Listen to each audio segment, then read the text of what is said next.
दोस्तों नमस्ते, स्वागत है आपका विनायक क्लासेस के ऑनलाइन यूट्यूब चैनल पे। मैं रामलाल हाजिर हूँ आपकी सेवा में। दोस्तों, हमने क्षेत्रमिति को पढ़ा। आज हम इसमें बात करने वाले हैं पटवार एग्जाम में और दिल्ली पुलिस एग्जाम में पूछे जाने वाले उस चतुर्भुज के बारे में। चतुर्भुज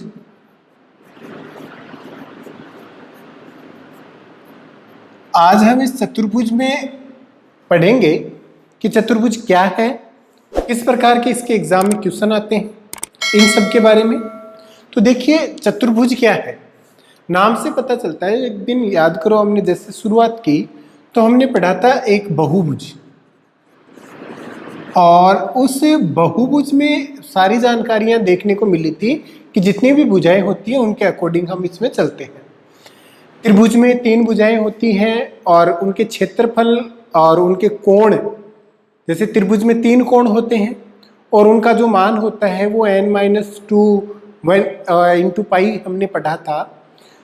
क्योंकि हमने यहाँ से जानकारी ली थी कि जो बहुभुज है उसके जो सभी कोण है, सभी कोण, उनको n पाई नाम दिया था। n पाई यानी सभी कोणों का मान n पाई होता है। n माने जितनी भुजा होती है और पाई माने 180 डिग्री से हम मल्टीप्लाई कर देते हैं। इसके 2 अपन टाइप कर देते हैं। एक तो होता है इसमें अंतःकोण और एक पढ़ा था इसका बाह्य कोण। और यहां से हमने अंतःकोण और बाह्य कोण और ये कहा था कि बाह्य कोण सदैव 2 पाई होता है। अभी देखो इसके बारे में। और अंतःकोण होता है वो होता है n पाई में से 2 पाई माइनस कर देते हैं, वो सारे के सारे अंतःकोण होते हैं। और यहाँ से पढ़ा था हमने n-2 और उल्टू कर दिया था किससे, पाई से। अब देखो ये चीज आपके लिए क्लियर करता हूं। जैसे इस बहुभुज में हमने पढ़ा था कि सभी कोणों का मान n पाई होता है। अब इसी बात को मैं यहाँ लागू कर देता हूं। जैसे सभी कोण हमने त्रिभुज की बजाय आज चतुर्भुज पढ़ना है, तो चतुर्भुज हमने जैसे ये एक कोई भी अपन ने कोण ले लिया, ऐसे ये चतुर्भुज हमने बनाया, सही है। इस चतुर्भुज के सभी कोणों का मान, सभी कोणों का मतलब हो गया जैसे ये पूरा का पूरा कोण है इसमें, ये पूरा का पूरा कोण है इसमें, ये पूरा का पूरा कोण है इसमें, ये पूरा का पूरा कोण है इसमें। तो सभी कोणों का मतलब हो गया 1, 2, 3 और 4, इन चारों कोणों का योगफल। अब आप मुझे बताओ ये पूरा का पूरा कोण कितने डिग्री का हुआ? आप कहेंगे सर 180 का। ऐसे ही हमने जो पाई है उसकी रेडियन वैल्यू होती है 180 डिग्री।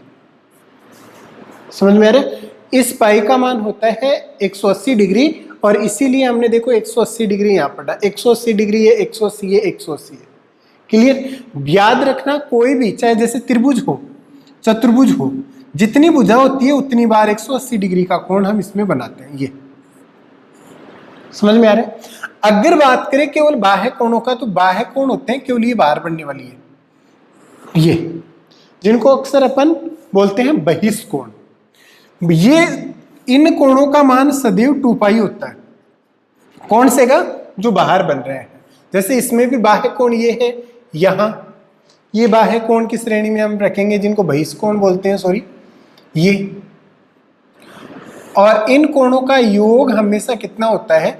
180 डिग्री। तो कोई भी आकृति है उसके बाह्य कोणों का मान 2 पाई और 2 पाई का 360 डिग्री, 360 डिग्री। यहां भी 180 और 180, 360, क्योंकि 2 पाई हम ले रहे हैं, 2 पाई।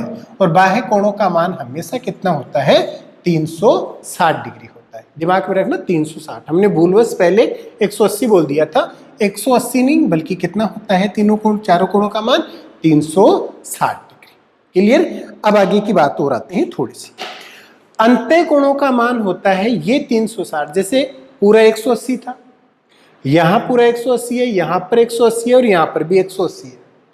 इनमें से बाह्य कोण जो बाहर बन रहे हैं उनका मान 360 डिग्री है। तो फिर अंदर कितना बच गया? 360 माने 2 पाई माइनस कर देंगे। जितनी n पाई थी उनमें से 2 पाई माइनस कर देंगे तो हमारे अंतः कोणों का मान आ जाएगा। और अंतः कोणों का मान, जैसे त्रिभुज है, पूरे के पूरे 3 पाई थे, माइनस 2 पाई अगर माइनस कर दिया तो क्या बच गया हमारे पास? पाई का मान बच गया। ऐसे ही अगर हम बात करें इसमें, तो यहां पर देखो 4 पाई था, और माइनस 2 पाई हो गया, यानी बच गया क्या, 2 पाई बच गया, यानी 2 पाई किसका मान हो गया, तो आप कहोगे 2 पाई बहिष्कोणों का मान हो गया। तो यहां से भी मेरी अच्छे से दिमाग में बात उतार लेना कि जो बहुभुज होता है उस बहुभुज में हमने सारी बात पढ़ ली थी कि जो चतुर्भुज है, कोई भी आकृति, ये जैसे मैंने एक आकृति बना ली है, ये चतुर्भुज की आकृति, ठीक है, ये चतुर्भुज की आकृति है। अब चतुर्भुज मैंने लिख दिया, तो ये P है, Q है, R है और S है। ये P Q R S एक चतुर्भुज है। तो इसमें क्या होता है, जैसे PQ और RS, PQ और RS ये दो भुजाएं हैं, एक PQ है और एक RS है। ये दोनों आपस में कौन सी भुजा है, तो इनको बोलेंगे हम संगत भुजा या सम्मुख भुजा। क्यों, क्योंकि ये सम्मुख है, इसके सम्मुख ये भुजा है, तो ये सम्मुख भुजा। जैसे कोण P और कोण R, ये कौन से कोण हुए, तो ये कौन से कोण होंगे, तो इनको बोलेंगे सम्मुख कोण। ये हुई सम्मुख भुजा और ये हुआ सम्मुख कोण।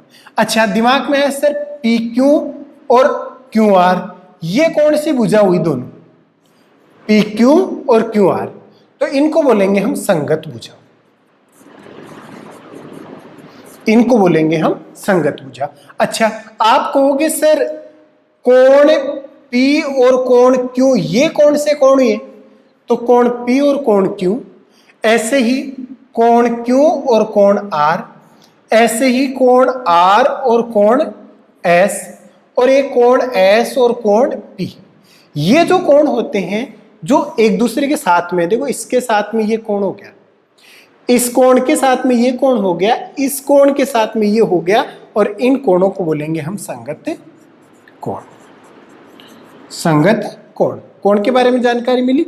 याद रखो, इन कोणों को भी हमने जब क्षेत्रमिति स्टार्ट की थी उससे पहले बताया था, बाकी ज्योमेट्री में आपको इनके बारे में जानकारी मिल जाएगी। थोड़ा सा चलो बता ही देता हूं, चतुर्भुज बाद में पढ़ते हैं, पहले कोण की बात कर लेते हैं।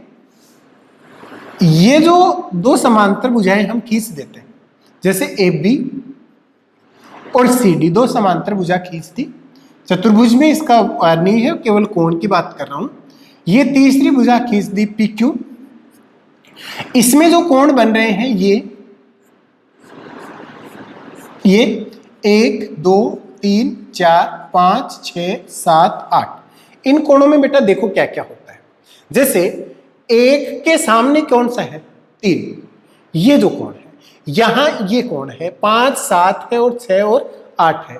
ये जो कोण है, इन कोणों को अगर जैसे कोई भी प्रतिच्छेदी रेखा है, उनके इधर और इधर कोण बन रहे हैं, ये हमेशा बराबर होते हैं, ये बराबर होते हैं।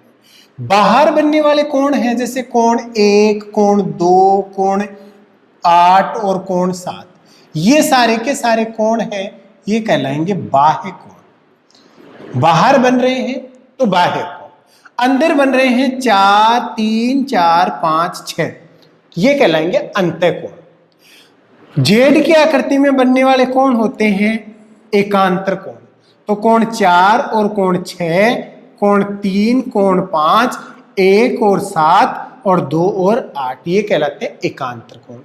संगत कोण, जो साथ में बैठे हुए हैं वो वाले कोण कौन से कोण कहलाते हैं। जैसे आज ये दोनों कोण आसन कोण।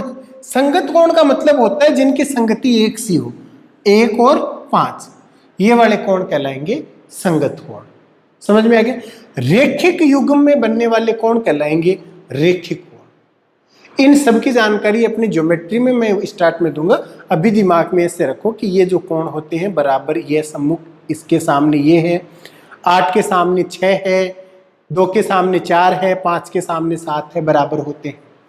इन दोनों कोणों का योग 180 डिग्री होता है, इनका भी 180 होता है, इनका भी 180 होता है, ये संगत है, बराबर होता है। समझ में आ रहा है। अब चलो अपन चतुर्भुज पढ़ रहे थे तो उसी के ऊपर चतुर्भुज जो है उसकी बात करें, और कोई भी दो भुजा हमें समांतर दे दे, ऐसे एक भुजा छोटी दे दी ऐसे, और यहां से हमें चतुर्भुज बना दिया ये, जिसमें ये और ये भुजा हमें समांतर दे दी। कोई भी दो भुजा हमें समांतर दे दी गई है तो इस चतुर्भुज का जो नाम है वो होगा समलंब चतुर्भुज। समलंब चतुर्भुज, कोई भी त्रिभुज की दो भुजा समांतर हैं और अन्य दो भुजाओं का कोई लेना देना नहीं है तो वह चतुर्भुज होगा समलंब चतुर्भुज। और समलंब चतुर्भुज की बात करें तो आराम से इसमें देखो, इसमें क्या होता है, जैसे ये दोनों समांतर भुजा होती है, उन दोनों का योग कर लेते हैं। तो समांतर भुजाओं का योग, समांतर भुजाओं का योग। अब एक बात बताओ, आयत का क्षेत्रफल कैसे किया था? तो ये आयत थी, इसका क्षेत्रफल निकालने के लिए आपने किया था सर लंबाई गुणा चौड़ाई। लंबाई कितनी थी? 2 थी और दोनों ही बराबर बराबर थी, इसलिए एक लंबाई हमने काम में ले ली। इसका एक बड़ा है और एक छोटा है, तो हमें क्या करना होता है, इसका क्षेत्रफल निकालने के लिए थोड़ी सी काम की बात समझना। जैसे मैं यहां से और ये टुकड़ा काट देता हूं, इस टुकड़े को काटकर अगर इधर लगा दूं तो आप यहां से एक ऐसी आकृति बना पाएंगे। क्या इस भुजा का आधा मान हमने इधर ले लिया? अगर इतनी रामायण समझ में नहीं आती है तो केवल इतना सा सोच लो कि समलंब चतुर्भुज का क्षेत्रफल होता है 1/2 गुणा समांतर भुजाओं का योग गुणा उनके बीच की दूरी। ये कब लागू करते हैं? जब कोई दो समांतर भुजा दी गई हो और उनके बीच की दूरी दी गई हो तो उस चतुर्भुज का क्षेत्रफल होता है 1/2 गुणा समांतर भुजाओं का योग और उनके बीच की दूरी। क्लियर? फिर आओ, ऐसे ही मान लो कोई हमें ऐसी आकृति दे दे, जैसे चतुर्भुज इस प्रकार से दे दिया जिसका कोई आधार नहीं है, ऐसे, और ये चतुर्भुज दे दिया। अब देखने को चतुर्भुज है क्योंकि ये भी एक कोना है। अब ये चतुर्भुज दे दिया और इसका क्षेत्रफल हमें पूछ रहा है, ये 90 डिग्री भी नहीं है। अब इस चतुर्भुज का क्षेत्रफल कैसे ज्ञात करें? तो इस चतुर्भुज के क्षेत्रफल के लिए ऐसे सवाल जब हमारे एग्जाम में आ जाते हैं, जब पतंगाकार आकृति आ जाती है, या फिर जैसे ये भुजा है, ये थोड़ा आगे जाके यहां से घूमती है ऐसे ऐसे, और इनमें भी ऐसे आ जाए। अब इसका क्षेत्रफल अगर हमें ज्ञात करना है तो यहां तो कहीं भी हमारे पास ऐसा कोण नहीं बन रहा, तो ऐसे चतुर्भुज का क्षेत्रफल हम कैसे ज्ञात करें? तो इसके लिए आपको विकिरण से इसका क्षेत्रफल ज्ञात करना होगा। और इसमें जैसे ये विकिरण, एक ये विकिरण और एक ये विकिरण, समझ में आए? तो दो एक विकिरण है और इसके ऊपर ये लंब डाल दिया। किसी भी एक ही बिंदु से, किसी भी कोण से एक ही बिंदु पर एक बार ही लंब डाला जा सकता है, तो यहां से ये लंब डाल दिया। अब देखो, ये चीज भी आपने पढ़ी होगी, अब दिमाग में उतर आई है। और इसका अगर क्षेत्रफल ज्ञात करना है तो हम करते हैं 1/2 गुणा विकिरण गुणा विकिरण पर डाले गए लंबों का योग। 1/2 गुणा विकिरण पर डाले गए लंबों का योग। क्लियर? अब देखो थोड़ा सा आगे आओ। इस चतुर्भुज में अगर आप एग्जाम देना चाहते हैं दिल्ली पुलिस की, और वहां से अगर हमें सवाल पूछ लेता है तो कैसे सवाल पूछेगा, थोड़ा सा धैर्य रखना और आराम से देखते जाओ। एक सबसे पहले बना लेता हूं मैं यहां पर वर्ग, ये यहां बना लेते हैं हम समचतुर्भुज।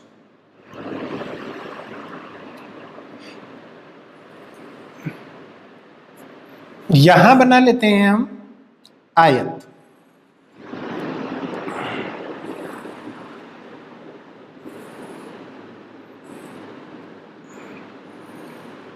और यहां बना लेते हैं हम समांतर चतुर्भुज।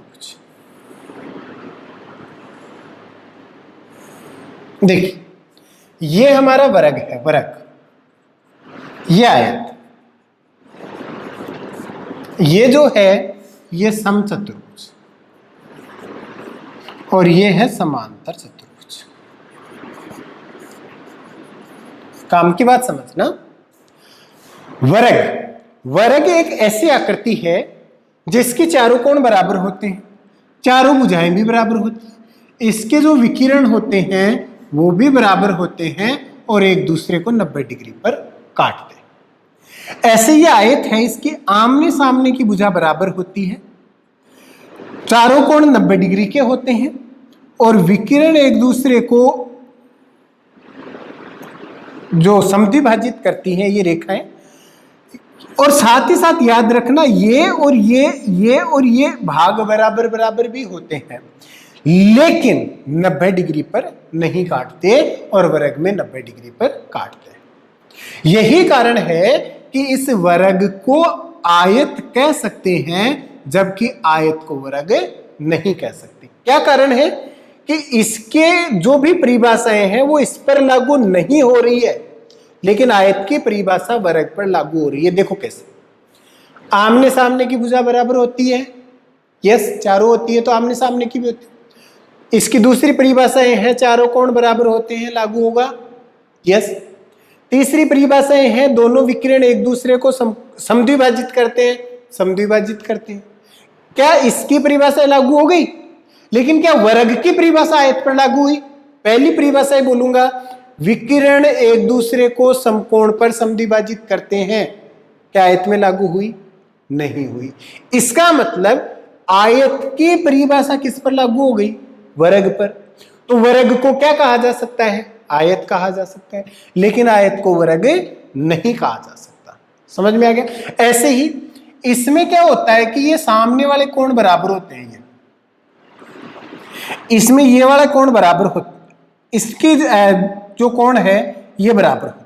अच्छा जी, इसके चारों भुजाएं बराबर बराबर होती है तो इसकी भी चारों भुजाएं बराबर बराबर होती है।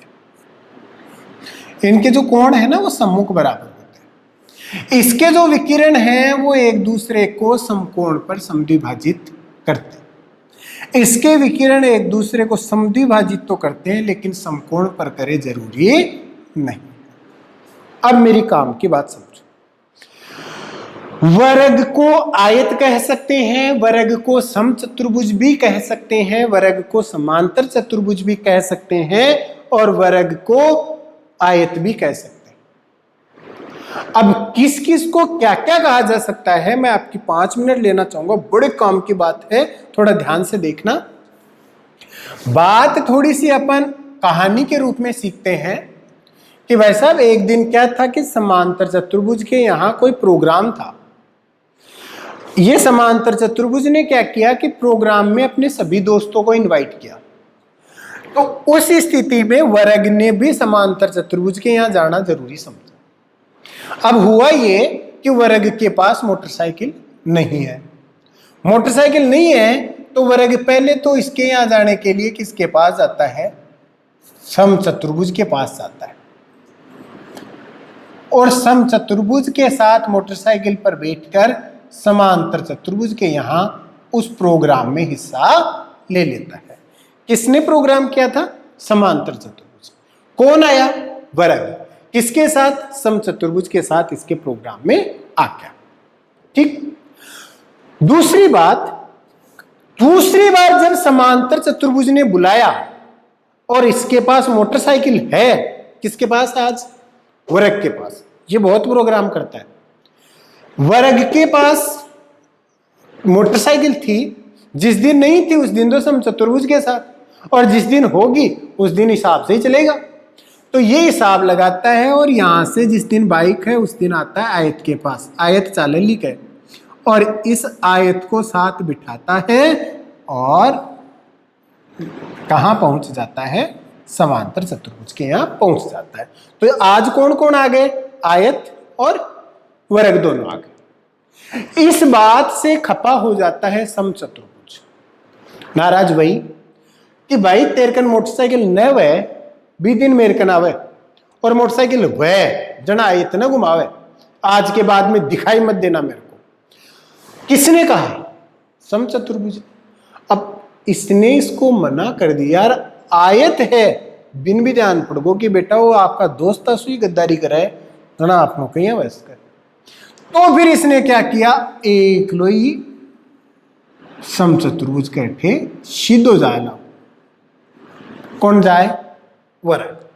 तो देखो यहां से हमने क्या सीखा कि इस तरफ से समांतर चतुर्भुज की ओर जाने के सारे रास्ते खुले हैं। कहां से?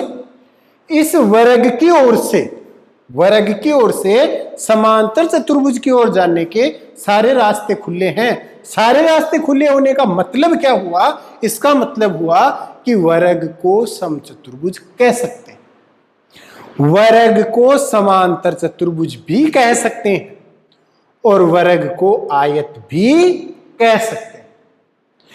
इधर से वर्ग के लिए खुली हुई, आयत को समांतर चतुर्भुज कह सकते हैं और समचतुर्भुज को भी समांतर चतुर्भुज कह सकते हैं। याद रह जाएगा। इधर से इस तरफ आने के सारे रास्ते खुले हैं। लेकिन देखो क्या होता है, ऐसे कहते हैं कि बहुत ज्यादा अच्छा होता है ना उसका कोई नहीं होता, और ये बहुत ज्यादा अच्छा कौन है? समांतर चतुर्भुज। सबको बुलाया है। अब इसको इतना ज्यादा घमंड है खुद पर कि मेरे तो बहुत सारे दोस्त हैं। जरूरत पड़ने पर सबसे पहले इसने समचतुर्भुज को टोका कि देख समचतुर्भुज आ जाओ। समचतुर्भुज ने कह दिया ना, नहीं आना, यानी इसे समचतुर्भुज ने नहीं बुलाया। अब समचतुर्भुज अगर इसको नहीं बुलाता है तो इसका ईगो हर्ट होता है।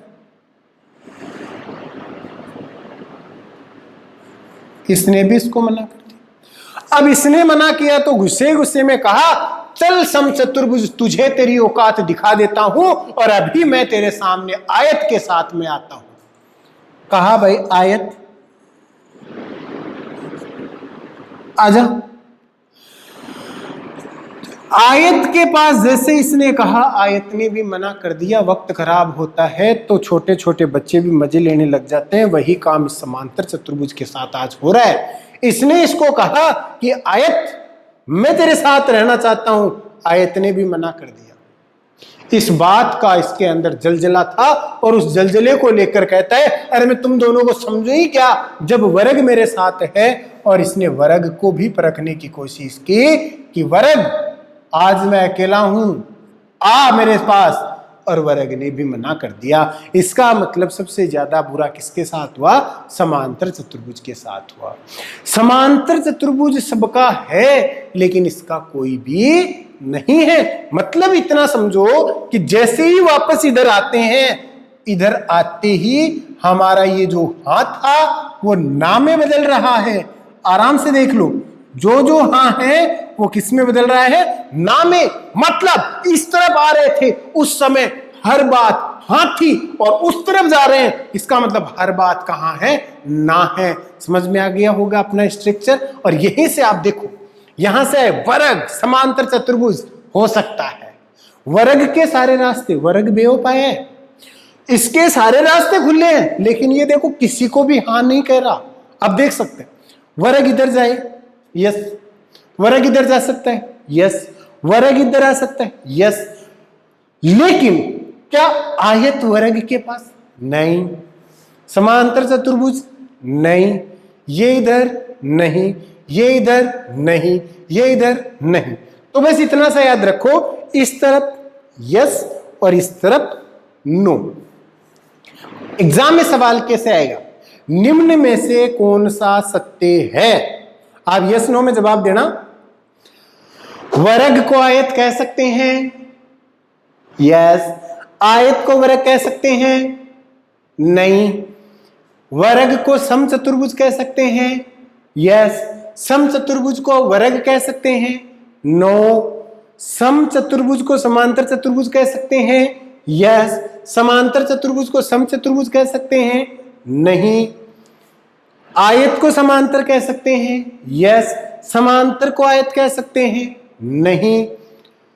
वर्ग को समांतर चतुर्भुज कह सकते हैं, यस। समांतर चतुर्भुज को वर्ग कह सकते हैं, नहीं। इन दोनों में कोई संबंध नहीं होता। आयत को समचतुर्भुज नहीं कह सकते और समचतुर्भुज को आयत नहीं कह सकते। इनमें कोई संबंध नहीं होता। वर्ग और आयत अपन ने पहले पढ़ ही लिया था। क्यों ना हम समचतुर्भुज की बात करें, तो समचतुर्भुज में एक तो होता है समचतुर्भुज का क्षेत्रफल, और समचतुर्भुज का क्षेत्रफल इसके विकिरणों से ज्ञात किया जाता है 1/2 गुणा विकिरणों का गुणनफल। 1/2 गुणा विकिरणों का गुणनफल। काम की बात समझो, 1, 2, 3 और 4 चारों पार्ट इसमें बराबर बराबर होते हैं, क्योंकि इसके ये भाग और ये भाग भी बराबर होते हैं। इसका विकिरण जो है, इसको अगर आप गौर से देखना चाहो तो ये और ये समकोण त्रिभुज हो गया, और समकोण त्रिभुज में इसकी लंबाई इनके वर्गों के योग के बराबर होता है, इसका वर्ग। तो आप ये भी इसमें ज्ञात कर सकते हो। इसका क्षेत्रफल आप ऐसे भी ज्ञात कर सकते हैं कि 1/2 गुणा d1 गुणा d2 गुणा साइन थीटा भी आप लगा सकते हैं। ऐसे ही समांतर चतुर्भुज, इसमें ये आधार है और ये इसकी सीधी ऊंचाई है, और इसका भी क्षेत्रफल आप ज्ञात कर सकते हैं। समांतर चतुर्भुज का आधार गुणा ऊंचाई, और दूसरा इसका वही 1/2 गुणा d1 गुणा d2। समझ में आ गया? तो एक तो 1/2 गुणा d1 d2 साइन थीटा, और एक हो सकता है आधार गुणा ऊंचाई। इसका होता है क्षेत्रफल 1/2 गुणा विकिरणों का गुणनफल, और ये अपन ने पहले पढ़े ही थे। सबसे इंपॉर्टेंट बात होती है कौन सा हो सकता है और कौन सा नहीं हो सकता। क्लियर? अब चलो थोड़ा आगे, कुछ सवाल हम इनसे करना चाहेंगे। अच्छा, मैंने जैसे ही कहा कि कुछ सवाल पूछो, आवाज आई तो पूछना कोई सवाल। क्यों नहीं पूछू भाई, पूछूंगा। तो जैसे सवाल सबसे पहले हम यहां से ले लेते हैं, एक खूबसूरत सा सवाल मैं आपके लिए लेता हूं। मान लो एक ऐसा सवाल हमारे एग्जाम में आ जाए कि एक समांतर चतुर्भुज है ABCD,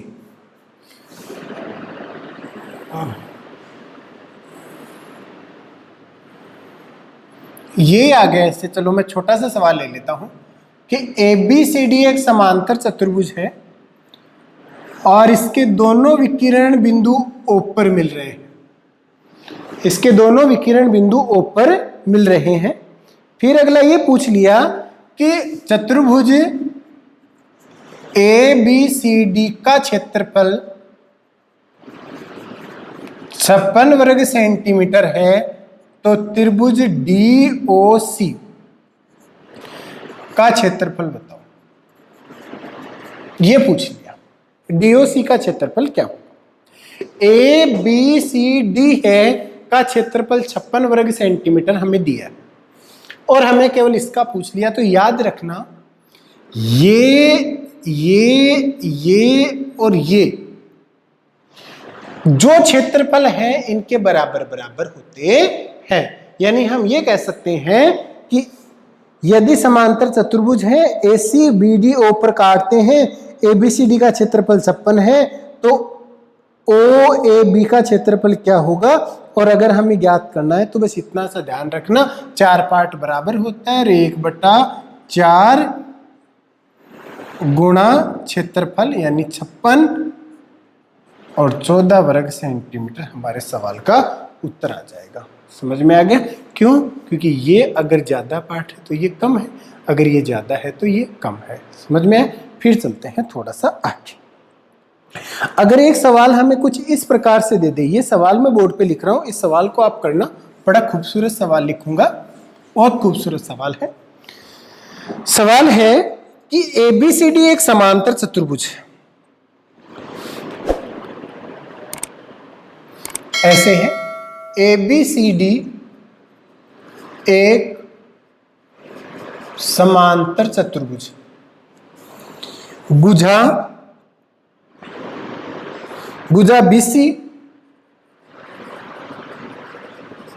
BC बिंदु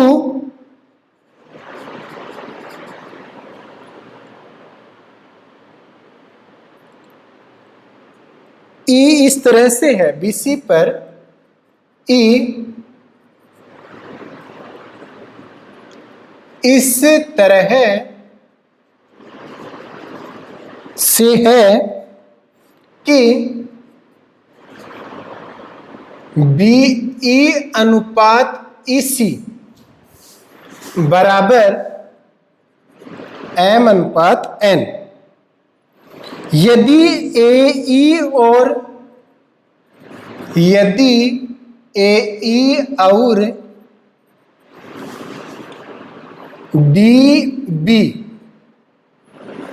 F पर काटते हैं तो त्रिभुज FEB और त्रिभुज AFD के क्षेत्रफलों का अनुपात। काम की बात समझ, ये एक ABCD एक चतुर्भुज हमें दिया है, समझो बड़ा काम की बात है। और यहां पर कह रहा है कि ये समांतर चतुर्भुज है, तो ये लो समांतर चतुर्भुज है। मतलब बहुत आसान है ये चीज। फिर ये कह रहा है कि BC ये ABCD है, तो ABCD BC पर बिंदु E इस प्रकार से है, ये रही BC और इस पर बिंदु कौन सा है, E। इस प्रकार है कि BE अनुपात EC इसका और इसका, M अनुपात N है तो ये MX कर देता हूं और ये NX कर देता हूं। यदि AE और DB F पर काटते हैं, एक तो AE और एक PD, ये काट रहे हैं किस पर, F पर, तो FEB एक तो इस वाले त्रिभुज की और एक FBD का क्षेत्रफल क्या होगा,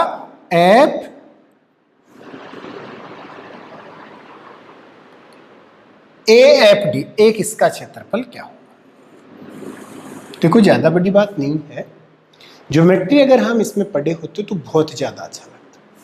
समांतर चतुर्भुज है, इसका मतलब ये दोनों भुजा समांतर है। अगर समांतर चतुर्भुज हैं और आमने सामने वाली भुजा समांतर होती हैं तो ये दोनों जो त्रिभुज होते हैं, दोनों त्रिभुज समरूप त्रिभुज होते हैं।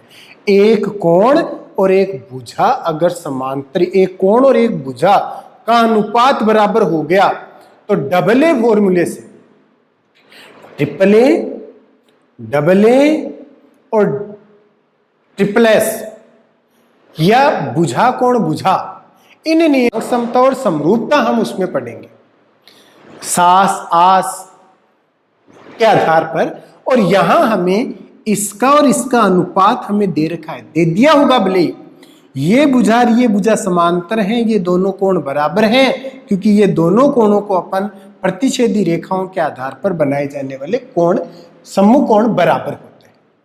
इसलिए ये दोनों कौन सा त्रिभुज FEB और त्रिभुज AFD दोनों समरूप त्रिभुज।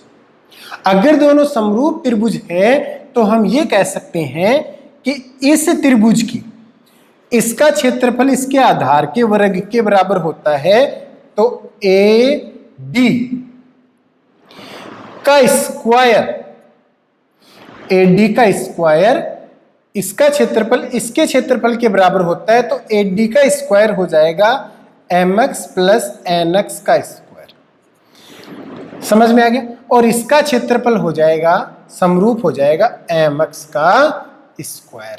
और इसको अगर और ज्यादा हल करना चाहेंगे तो अपन यहां से कर देंगे, हल करके इनका जो अनुपात पूछा है तो अनुपात हो जाएगा M प्लस X का स्क्वायर, M प्लस N का स्क्वायर बटा M का स्क्वायर। और यही हमारे सवाल का उत्तर हो जाएगा, क्योंकि ये समरूपता है, इनका स्क्वायर क्योंकि ये बराबर बराबर है, ये MX और NX है तो इसका मान हो गया MX प्लस NX। दोबारा आराम से देख सकते हैं, ABCD था, E प्रतिच्छेद कर रहा है, ये m थी, ये n थी, अनुपात दे रखा था, मैंने x लगा के अनुपात को सही बना लिया। ये अगर mx और ये nx है तो ये mx प्लस nx हो गई। ये दोनों आपस में अपने समरूप त्रिभुज हो गए, तो आधार के वर्गों के बराबर उनका क्षेत्रफल होता है। इसका आधार हो गया ये और इसका आधार हो गया ये, तो इसका क्षेत्रफल हो गया m प्लस n का स्क्वायर और इसका हो गया m स्क्वायर। क्लियर? आज के लिए इतना ही। आगे के एपिसोड में फिर से हम इन चतुर्भुजों के बारे में पढ़ेंगे और अगले इस एपिसोड के साथ ही हम चतुर्भुज को कंप्लीट करेंगे। धन्यवाद बच्चों।